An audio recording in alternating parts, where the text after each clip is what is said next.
මේ විශේෂ සාකච්ඡාවට හැමෝම ආදරෙන් පිළිගන්නවා. අද අපි මේ විග්‍රහයෙන් බලාපොරොත්තු වෙන්නේ තෙවන වසරේ පළමු අර්ධවාර්ෂිකයට අදාළ IE 3014 Professional Skills පහුගිය විභාග ප්‍රශ්න පත්‍රයේ ගැඹුරින් අධ්‍යයනය කරලා විභාග පරීක්ෂකවරයාගේ මනස කියවන්නේ කොහොමද කියලා හරියටම තේරුම් ගන්න එකයි. විශ්වවිද්‍යාල මට්ටමේ විභාගයකදී උපරිම ලකුණු ගන්න නම් හුදෙක් කරුණු කටපාඩම් කරලා විතරක් මදි. ප්‍රශ්න පත්‍රයේ රටාව, පරීක්ෂකවරුන් හොයන ප්‍රධාන මූලපද, ඒ වගේම බලාපොරොත්තු වෙන පිළිතුරේ විවේය නිවැරදිව හඳුනා ගන්න එක අත්‍යවශ්‍යයි. එහෙනම් අපි කෙලින්ම වැඩේට බහිමු. අද අපි සැලැස්ම වෙන්නේ මේකයි. මුලින්ම විභාග දල විශ්ලේෂණය සහ උපාය මාර්ගය, ඊළඟට පිරිවෙලින් ස්වයං කළමනාකරණය, sannivedanaya, කණ්ඩායම් වැඩ සහ ආචාර ධර්ම, බුද්ධි හේය දීපල සහ ව්‍යවසායකත්වය සාකච්ඡා කරලා අවසාන පුනරීක්ෂණ සැලැස්මකින් අපි මේක නිවා කරනවා. මෙන්න මේකයි අපේ ප්‍රධානම අභියෝගය. මුළු ලකුණු 100යි, අනිවාර්ය ප්‍රශ්න 4යි, හැබැයි කාලය පැය 2යි. ඒ කියන්නේ එක් ප්‍රශ්නයකට ලකුණු 25ක් හිමි වෙන වගේම එක් ප්‍රශ්නයක් වෙනුවෙන් අපිට වැය කරන්න පුළුවන් උපරිම කාලය විනාඩි 30ක් විතරයි.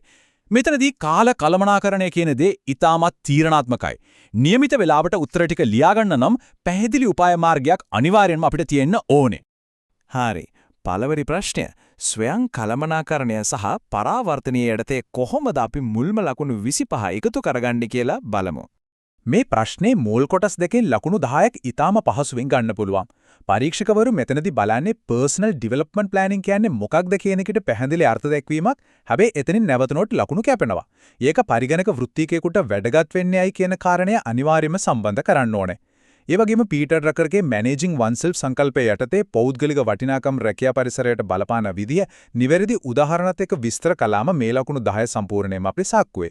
දැන් මේ ප්‍රශ්නෙට ලකුණු 7ක් තියෙනවා. මෙතනදී පරීක්ෂා කරන්නේ න්‍යායාත්මක දැනුම කොච්චර දුරට ප්‍රායෝගිකව පාවිච්චි කරන්න පුළුවන්ද කියන එකයි.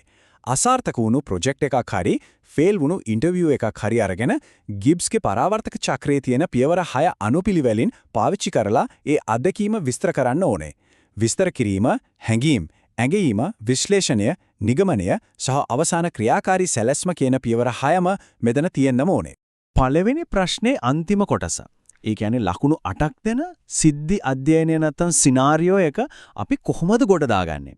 ඉන්ටර්න්ෂිප් එක ඉවර කළාට කිසිම අරමුණක් නැතිව ඉන්න අවස්ථාවක් තමයි මෙතන දීලා තියෙන්නේ. මේ වගේ ප්‍රශ්න වලට එකපාරටම උත්තර ලියන්න යන්න එපා. මුලින්ම ගැටලුව හඳුනා ගන්න. ඊට පස්සේ ස්වයං කළමනාකරණ න්‍යායන් ඒකට ආදේශ කරලා අනාගත ක්‍රියාමාර්ග යෝජනා කරන පිළිවෙලකට ගියාම මේ ලකුණු 8ම කිසිම අඩුවක් නැතුව ලබා ගන්න පුළුවන්. ඊළඟට අපි හැරමු දෙවන ප්‍රශ්නයට. sannivedana සහ ඉදිරිපත් කිරීම යටතේ තියෙන ලකුණු 25 අපි දැන් විකේතනය කරමු. මේ කොටසට ලකුණු 5ක් වෙන් වෙලා තියෙනවා. මෙතනදී ඉල්ලන්නේ තාක්ෂණික sannivedanaya කියන්නේ මොකක්ද කියලා නිර්වචනය කළලා ඒක වාචික ඉදිරිපත් කිරීම වලින්, ඒ කියන්නේ presentations වලින් වෙනස් වෙන ප්‍රධාන විදි දෙකක් පෙන්වන්න කියලායි. නිකම්ම වාක්‍ය ලියාගෙන යනවට වඩා මේ දෙක අතර තියෙන පැහැදිලි වෙනස්කම් දෙකක් සංසන්දනය කරලා ලියුවොත් පරීක්ෂකවරයාගේ අවධානය වගේම ලකුණුත් පහසුවෙන්ම ගන්න පුළුවන්. ඊළඟට එන මේ කෙටි යෙදුම් දෙක අතිශයින්ම වැදගත්. මතක තියාගන්න ලේසි. PAT රාමෝ කියන්නේ purpose, audience සහ technique කියන එකයි. වෘත්තීය පණිවුඩයක් හදන්න ඒක උදව් වෙන හැටි අපි ලියන්න ඕනේ. අනිත් එක තමයි මෘදුකාංගයක් හඳුන්වා දෙද්දී 5 නියමය පාවිච්චි කරලා ප්‍රසන්ටේෂන් එක ප්ලෑන් කරන විදිහ. මේකට ලකුණු 7ක් තියෙනවා. හැබැයි ආරම්භයේ ප්‍රධාන කොටස සහ නිගමනය කියන අංග තුන පැහැදිලිව වෙන් කරලා පෙන්නුවත් විතරයි ඒ සම්පූර්ණ ලකුණු ටික හම්බ වෙන්නේ. දෙවැනි ප්‍රශ්නයේ අවසන් ලකුණුව 8 දෙන සිද්ධි අධ්‍යයනය හරිම ප්‍රායෝගිකයි. හිතලා බලන්න, ඉංජිනේරුවරු, මැනේජර්ලා සහ කිසිම තාක්ෂණික දැනුමක් නැති අය ඉන්න මිශ්‍ර පිරිසකට පරීක්ෂණ යෝජනාවක් ඉදිරිපත් කරන්නේ කොහොමද කියලා.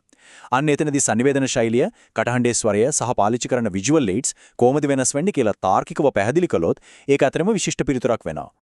හොඳයි. තුන්වෙනි ප්‍රශ්නය. කණ්ඩායම් වැඩ, විවිධත්වය සහ ආචාර ධර්ම කියන සංකීර්ණ කොටස අපි දැන් කළමනාකරණය කරමු. ප්‍රශ්න පත්‍රයේ මේ දෙවැනි භාගයට එද්දී නිකම්ම සංකල්පීය න්‍යායන් වලට වඩා නීතිමය සහ ආයතනික රාමු ගැන වැඩි අවධානයක් යොමු කරන්න අපිට සිද්ධ වෙනවා. මේ ප්‍රශ්නයේ මුල් කොටසට ලකුණු 5ක් තියෙනවා. ගෲප් එකක් සහ ටීම් එකක් කියන්නේ දෙකක්. හැබැයි මේක පැහැදිලි කරන්න ඕනේ මෘදුකාංග සංවර්ධන ව්‍යාපෘතියක උදාහරණයක් එක්ක. නිකම්ම පොතේ තියෙන නිර්වචනීය ලියනවට වඩා ඇජයිල් ටීම් එකක් වගේ නිශ්චිත IT උදාහරණයක් පාවිච්චි කළොත් ඒ පිළිතුරට ලැබෙන වටිනාකම ගොඩක් වැඩි. ඊළඟට අහන්නේ බෙල්බින්ගේ කණ්ඩායම් භූමිකාවන් සහ ඩයිවර්සිටි ගැන. ගොඩක් අය විභාගයේදී කරන ලොකුම අත්වැරද්ද තමයි න්‍යායන් විතරක් ලියලා නතර වෙන්න එක. පරීක්ෂකවරු බලාපොරොත්තු වෙන්නේ මේ න්‍යායන් ගෝලීය පරිගණක ක්ෂේත්‍රයට සම්බන්ධ කරලා ලියනවද කියලා බලන්නයි. උදාහරණයක් විදිහට සංස්කෘතික වෙනස්කම් මෘදුකාංග නිර්මාණයේදී ප්‍රායෝගිකව බලපාන්නේ කොහොමද කියන එක අනිවාර්යයෙන්ම පැහැදිලි කරන්න ඕනේ. මේ අධ්‍යයනයේ තියෙන ලකුණු 8 ප්‍රශ්නේ ඊටාම තීරණාත්මකයි. හිතන්න ආයතනයේ රහසිගත සෝස් කෝඩ් එකක් එළියට යනවා. මේ වගේ සිද්ධියකට උපරිම ලකුණු ගන්න නම් අනිවාර්යෙන්ම ACM/IEEE ආචාර ධර්ම සංග්‍රහය මූලික කරගෙනම උත්තරේ ගොඩනගන්න.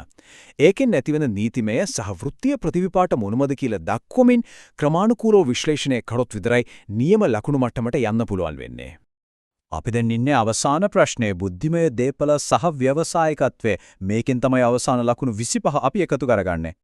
මෙතනදී බුද්ධිමය දේපල වර්ග අතර වෙනස දක්වන්න ඕනේ. ප්‍රකාශන හිමිකම්, පේටන්ට් බලපත්‍ර සහ වෙළඳ ලකුණු. මේවට අදාළ IT උදාහරණ, ඒ කියන්නේ සෝස් කෝඩ්, දෘඩාංග සැලසුම් සහ සමාගමේ ලාංඡනීය වටේ දේවල් නිවැරදිව පෙළගැස්සුවොත් කිසිම මහන්සියක් නැතුව මේ ලකුණු පහම ගන්න අපිට පුළුවන්. මේ ප්‍රශ්නයේ මුල් කොටස් වලින් කෙලින්ම අහන්නේ න්‍යායාත්මක අර්ථ දැක්වීම. බුද්ධිමය දේපල කියන්නේ මොකක්ද කියන එකත් විශේෂයෙන්ම මහාචාර්ය හොවාර්ඩ් ස්ටීවන්සන්ගේ ව්‍යවසායකත්වයේ පිළිබඳ නිශ්චිත ශාස්ත්‍රීය අර්ථ දැක්වීමත් අනිවාර්යයෙන්ම මතක තියාගන්න ඕනේ. මෙවැනි නිශ්චිත නම් සඳහන් කරලා අහන ප්‍රශ්නවලට ඒ අදාළ අර්ථ දැක්වීමම ලිවීම අතිශයින්ම වැදගත්. වෙනත් සාමාන්‍ය දේවල් ලියලා මෙතන ලකුණු ගන්න බෑ. අවසාන ලකුණු 8 දෙනා මොබයිල් ඇප් ස්ටාර්ට්අප් එකක් ගැන අහන සිද්ධි අධ්‍යයනය තමයි මේ තියෙන්නේ. මෙතනදී බුද්ධිමය දේපල න්‍යායන් ව්‍යවසායකත්ව අවදානම් කළමනාකරණයේ එක්ක කොහොමද සම්බන්ධ කරන්න කියලා බලන්න ඕනේ.